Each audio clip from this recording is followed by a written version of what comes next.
El caso Procultura se traslada al séptimo juzgado de garantía de Santiago tras aceptar la competencia de la causa y luego de la solicitud de la defensa del gobernador Claudio Rego. Con esto, el Tribunal de Antofagasta dejará la investigación del caso. Orrego valoró esta decisión, pero queremos profundizar sobre este tema y otros también con Ciro Colombara, abogado del gobernador Claudio Rego. ¿Cómo está? Muchas gracias por acompañarnos, Ciro. Bueno, usted me acaba de decir justo antes que no está 100% el caso en la competencia de Santiago, ¿cierto? Bueno, en primer lugar, déjeme saludarla y agradecerle la invitación. El gobernador Claudio Rego me ha pedido estar acá y responder todas las preguntas. Nos interesa que el caso avance lo más rápido posible y se resuelva a la brevedad. Es lo que nosotros estamos tratando, el desafuero, pero tenemos certeza que el desafuero va a ser rechazado porque carece de fundamentos fácticos y también fundamentos de carácter jurídico. Respecto de su pregunta, desde que este caso parte con la solicitud de desafuero, en Antofagasta se ha estado discutiendo básicamente la competencia, es decir, si son los tribunales de Santiago o los tribunales de Antofagasta quienes deben conocer del caso, el juzgado de garantía respectivo, y si es la Corte de Apelaciones de Antofagasta o la de Santiago la que debe pronunciarse sobre el desafuero. Tan pronto tomamos conocimiento a través de los medios de comunicación de la solicitud de desafuero que se había presentado respecto del gobernador Claudio Rego de la región metropolitana, analizamos los antecedentes y nos dimos cuenta que lo correcto, jurídicamente hablando, era que el caso se viese y se resolviese en Santiago. Y desde esa perspectiva nos pareció que se había cometido un error. Esto lo presenta el abogado Eduardo Ríos y fiscal regional Juan Castro de Antofagasta. Nos pareció que había un error gravísimo en el sentido de recurrir a un tribunal que no era competente en razón del territorio. Este no es un tema menor, sino que es un tema muy básico, la verdad, y que tiene que ver con garantías procesales y dónde se lleva la investigación y dónde se va a desarrollar eventualmente el juicio. Lo que aquí se cuestiona en esta solicitud de desafuero son contratos suscritos entre Fundación Procultura, de hecho el caso se llama el caso Procultura, y en este caso la Gobernación Regional Metropolitana, es decir, Santiago. ¿Dónde se firmaron los documentos? En Santiago. ¿Dónde se emitieron los actos administrativos? En Santiago. ¿Dónde tiene domicilio la Fundación Procultura? En Santiago, en Las Condes específicamente. ¿Dónde está el gobierno regional metropolitano? En Santiago Centro. De manera que no existe ninguna duda que la competencia es de Santiago y no es de Antofagasta. Tan claro lo que le estoy diciendo, y que permítame hacer esta introducción, que inicialmente el caso estuvo a cargo del fiscal regional de Aysén, el señor Carlos Palma.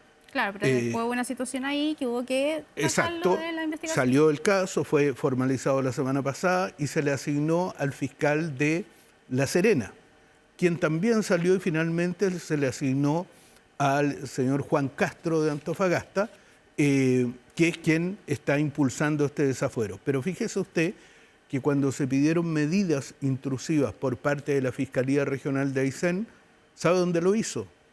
En Santiago. ¿Y en qué tribunal? En el séptimo juzgado. ¿Por qué? Porque es algo muy obvio.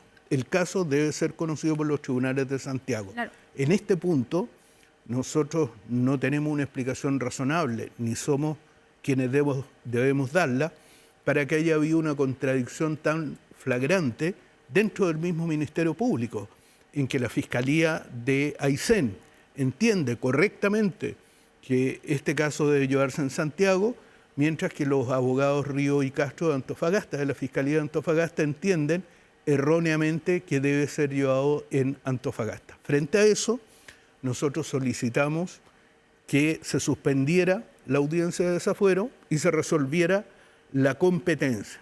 Cuestión que hizo el Juzgado de Garantía de Antofagasta y resolvió que el tribunal competente era el de Santiago.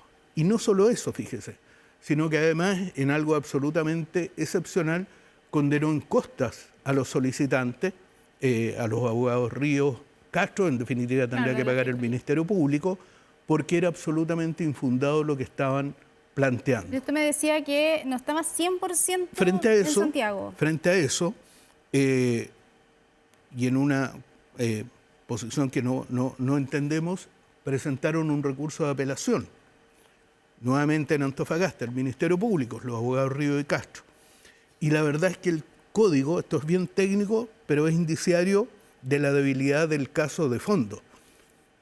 No se permite apelar respecto de la resolución que se pronuncia sobre la competencia. Y consecuencialmente nosotros lo hicimos ver al tribunal, que obviamente declaró inadmisible el recurso de apelación presentado en Antofagasta porque simplemente no correspondía. Y paralelamente, el día miércoles pasado, el séptimo juzgado de garantía de Santiago aceptó la competencia, cuestión que es bastante obvia. Por último, se presentó en Antofagasta un recurso de hecho, que es un recurso excepcional cuando, esto es bien técnico, cuando no se concede una apelación. Nosotros entendemos que habiendo claridad absoluta en las normas, debiera resolverse nuevamente, en este caso por la Corte de Apelaciones de Antofagasta, en contra de lo que pretenden los abogados del Ministerio Público, porque carece absolutamente de fundamento, tal como ha carecido de fundamento la pretensión errónea de que el caso se lleve en Antofagasta y no en Santiago. Abogado, entonces usted dice que básicamente esa apelación ya no llegaría a buen puerto y finalmente el caso sí queda en la región metropolitana, en la Corte de Apelaciones de... Falta un último pronunciamiento de la Ilustrísima Corte de Apelaciones de Antofagasta respecto de este recurso de hecho, pero nosotros entendemos que debiera ser rechazado porque la resolución es inapelable.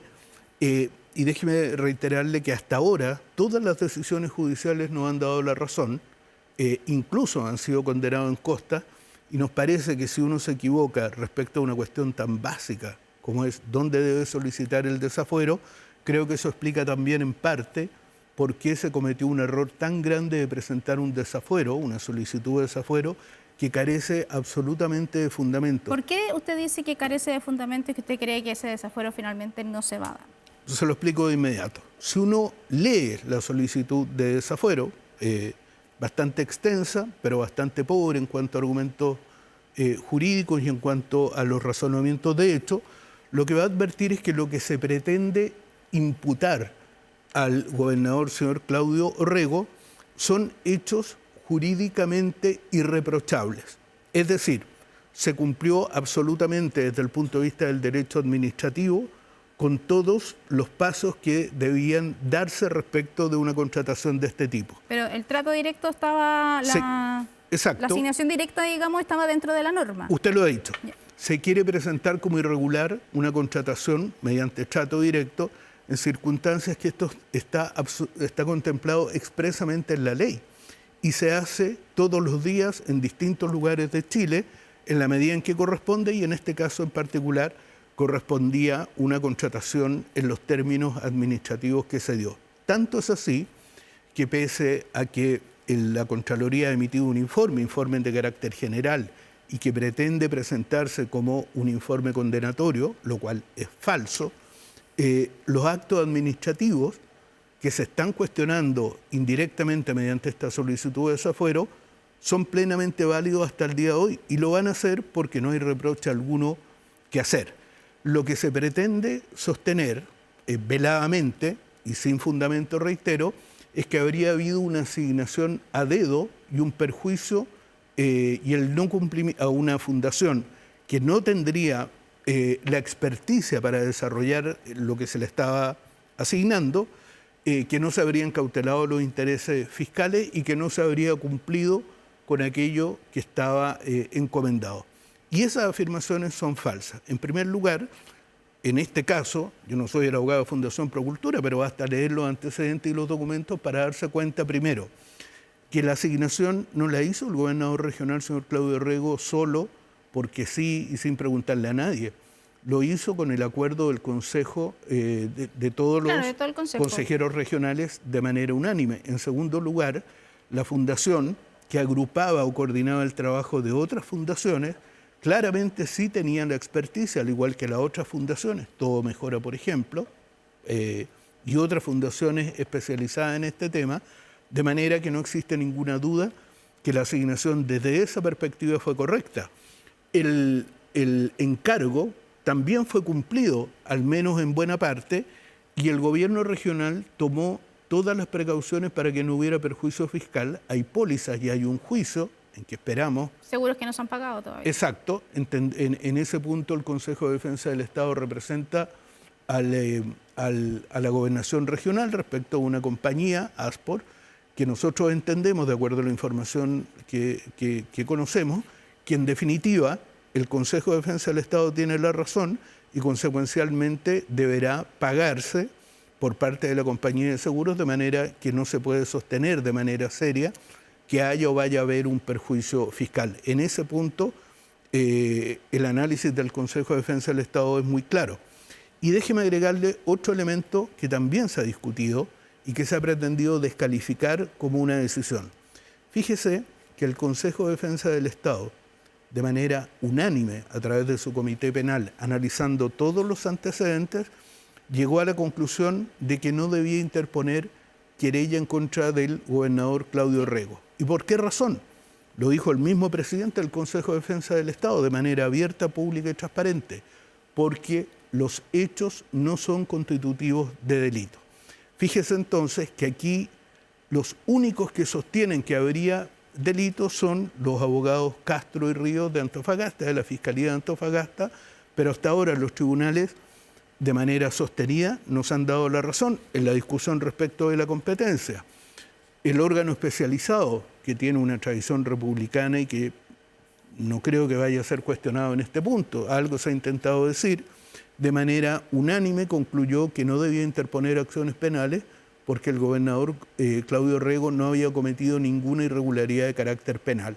Es una persona proba, correcta y es inocente de los cargos falsos que se le están imputando en esta solicitud de desafuero, que esperamos sea rechazada, tal como hasta ahora todas las discusiones jurídicas han sido adversas a los abogados que han promovido este desafuero, los abogados Castro y Río de la Fiscalía de Antofagasta. Abogado, pero acá hay algo que se instaló desde que comenzó a debatirse lo relacionado con Procultura la arista, en este caso del gobernador, que tiene que ver con este cuestionamiento o que se pone en tela de juicio si se entregó de forma irregular, más bien por el conocimiento que tenían entre ellos, que se conocían Exacto. de antes desde la municipalidad, cuando Orrego era alcalde, Larraín estaba encargado del centro médico, después llega también a el Consejo Regional y es ahí donde se levanta la alerta, podríamos decir, de parte de la Fiscalía, que aquí podría haber algo irregular.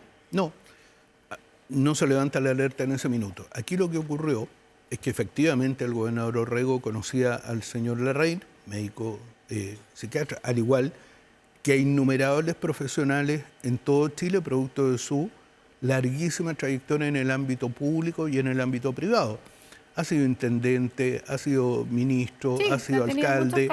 Ex candidato presidencial. Ex candidato. Es natural, por lo tanto, que conozca a muchas personas y recordemos también, porque las cosas hay que verlas en perspectiva y analizando lo que ocurría en el momento, el médico, el doctor Larraín, era conocido públicamente, venía a televisión como experto precisamente en estos temas y en temas de salud mental, de manera tal que no era un aparecido ni un desconocido respecto de estos temas.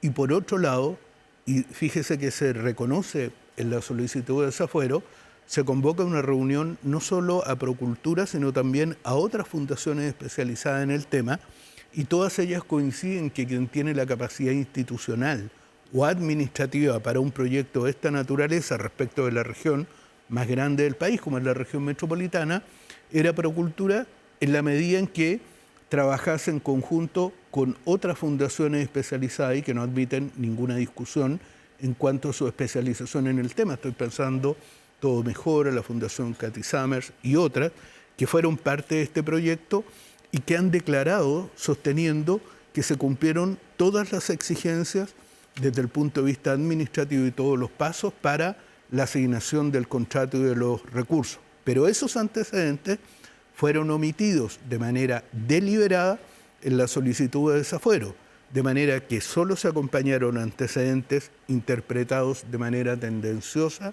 y antojadiza por los solicitantes del desafuero y se omitieron antecedentes claves fundamentales que dan cuenta de que las conclusiones y la solicitud de desafuero carece absolutamente de fundamento. Desde esa perspectiva, A mí me parece, y lo digo responsablemente, que hay una litigación de mala fe de parte de los abogados que han impulsado solicitud de desafuero, y la mejor prueba de lo que lo estoy diciendo es que hasta ahora han perdido absolutamente todas las discusiones que hemos tenido en tribunales, y que además el Consejo de Defensa del Estado, que en muchos casos ha interpuesto querellas cuando se trata de funcionarios públicos que se ha pedido la solicitud de desafuero por parte del Ministerio Público, en este caso no lo hizo. Y no lo hizo porque la solicitud de desafuero carece absolutamente de fundamentos, y por eso nosotros creemos que va a ser rechazada. ¿Y esa mala fe viene de qué? ¿De intencionalidad política, cree usted? No soy yo quien tiene que dar una explicación, sino quienes hasta ahora han perdido todas las discusiones judiciales que han habido sobre este caso, y probablemente van a tener que responder una vez que se resuelva en definitiva esta solicitud de desafuero. Algunos han sostenido, yo lo leí en la prensa, no lo sé, a propósito de la designación del fiscal supraterritorial, el interés de aparecer llevando un caso para ser designado en ese cargo. ¿Pudo haber sido eso? No lo sé, no es una respuesta que yo tenga la capacidad de dar. Lo que yo sí afirmo responsablemente es que esta solicitud de desafuero carece absolutamente de rigor, de seriedad y de fundamento fáctico y jurídico. Le voy a agregar un elemento, que es un tema de detalle. Voy a ocupar un lenguaje técnico, pero creo que da cuenta de lo liviano de esta presentación. Fíjense que en las audiencias que tuvimos en Antofagasta, que son audiencias de debate verbal, respecto de la competencia, uno de los abogados, Eduardo Ríos, sostiene que aquí nos encontramos en presencia de delitos plurilocales. Plurilocales. Yo no los llevo bastantes años trabajando como abogado, nunca había oído hablar de eso. ChatGPT, Google, no existe el concepto. Pedí que se aclarara y dieron otro concepto también inexistente desde la perspectiva del derecho. Lo que me pasó en esa audiencia nunca me había ocurrido. Que un litigante invoque como fundamento instituciones jurídicas que no existen. Eso es o una ignorancia grave o es mala fe. Pero el hecho concreto es que los tribunales en ese punto nos dieron la razón. Si tenemos una alegación de desafuero donde se están invocando instituciones jurídicas inexistentes, que afortunadamente tuve la oportunidad de discutirlo en la audiencia, imagínese usted el resto de la solicitud del fondo, qué seriedad o qué rigor puede tener. Abogado, se nos acaba el tiempo, pero quiero preguntarle por la otra arista, porque estamos hablando de la arista penal, y está lo otro también, que es la solicitud de los consejeros regionales que acudieron al Tricel para solicitar que se destituya a Claudio Rego a propósito de este informe de Contraloría que da cuenta que se contrató de un coaching, pero que en ese coaching se habló de temas relacionados con la campaña electoral, y finalmente esto se va a tramitar, digamos. ¿Cómo ven ustedes el panorama? Porque acá Claudio Rego entregó explicaciones, dijo que era inevitable, que se estaban en un contexto electoral, se hablara de ciertas cosas electorales, pero que acá lo que era más bien un coaching organizacional, pero también se cuestionan otras asignaciones, otros recursos. ¿Cómo lo van a hacer ustedes para poder tener un resultado positivo frente a esta arremetida de estos consejeros? A ver, en ese caso nosotros estamos muy tranquilos, tan tranquilos como en este caso. En primer lugar, y ahí sí parto por la pregunta que usted me hizo al final, ¿cuál es la motivación? Bueno, en este caso, consejeros regionales de oposición, no todos, por cierto, presentan, después de más de 2 meses de discusión a través de la prensa, un requerimiento pidiendo la destitución e invocando una serie de hechos, 17 hechos. Esto nosotros ya lo hemos señalado públicamente, nos parece, y es parte del encargo del gobernador Claudio Rego responder abiertamente a los medios porque es un caso de interés público y la ciudadanía tiene derecho a conocer transparentemente cuál es la situación. Frente a esta solicitud articulada por un sector político, con un objetivo político, se presenta después de 2 meses al Tribunal Calificador de Elecciones, invocándose 17 hechos o conductas, no solo una. Bueno, una parte de esos hechos, y eso va a quedar acreditado al final, corresponden a conductas verdaderas pero cuya interpretación o consecuencia es la contraria. Es decir, son una muestra del celo y del rigor y del cuidado de los recursos públicos por parte del gobernador Claudio Orrego. Segundo, se señalan hechos que son falsos, que obviamente esos también lo vamos a demostrar, y otros son interpretados de manera tendenciosa, pretendiendo basarse sobre la base de informes de Contraloría General de la República, cuyo valor como institución nosotros no solo no desconocemos, sino que valoramos especialmente lo que está haciendo la actual Contralora, la señora Dorothy Pérez. Pero déjeme decirle que estos informes son informes no finales, preliminares, que dan la oportunidad o que señalan errores que deben y pueden corregirse, se dan plazos, 60 o 120 días.